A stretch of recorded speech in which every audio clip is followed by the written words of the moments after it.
Thank you, SM Lee, for your very insightful and strategic view. My name is Eugene. I'm from Pacific International Lines.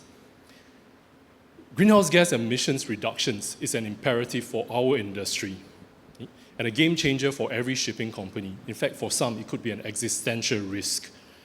The IMO has set ambitious targets to reduce emissions by 30% by 2030 and net zero by 2050. Now, how do you see the role of international shipping companies collaborating with Singapore to meet these targets, especially considering today's increasingly uncertain global economic situation and with an environment of escalating costs? We have to prepare for this. I would say candidly, the solutions are not yet clear, but we have to look for what is promising and explore multiple different avenues. Alternative fuels are one avenue, but whether it's hydrogen, whether it's ammonia, I think solar is not likely. Wind maybe even has a contribution, but it cannot be the main solution.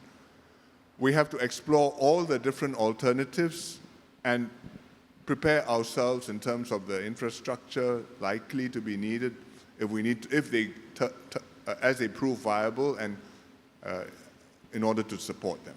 And that's why, as I said earlier, we are building up, training people to handle alternative fuels, building up the infrastructure, the safety requirements, and so on.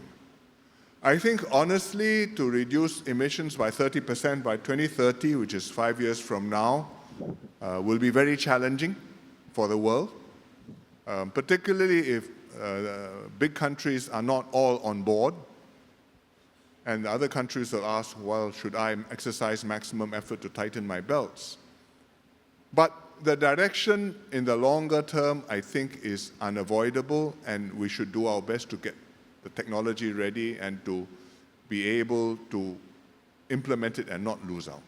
In the end, the solution cannot just be greener energy, because I think even with greener energy, the supply may not be enough and the cost will be very high. And you will end up with reconfiguration of supply chains, of the shipment patterns.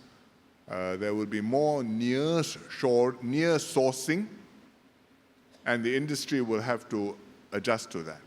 And this is going to happen whether you're doing it using carbon taxes, using border adjustment levies. It's what the Europeans are talking about. They're going to have carbon taxes, the rest of the world doesn't, and if you come in, I'm going to charge you at the border.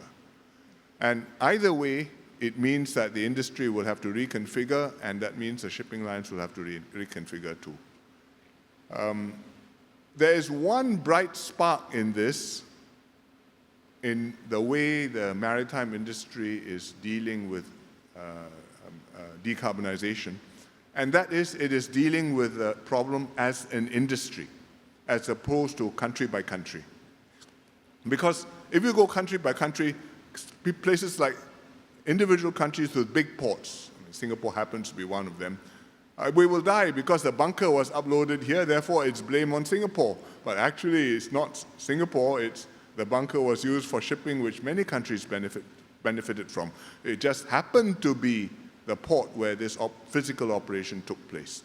And so as an industry, we can find a solution which is sensible end to end, and you put the costs where the costs deserve to be and where the industry can work. Now, how to do that? We have to negotiate, and there'll be a hard bargain, but that's a sensible way to think about it. And I wish that is how we thought about more things. Aviation fuel is like that, but there are other industries which you could imagine which should be like that too. For example, petrochemicals.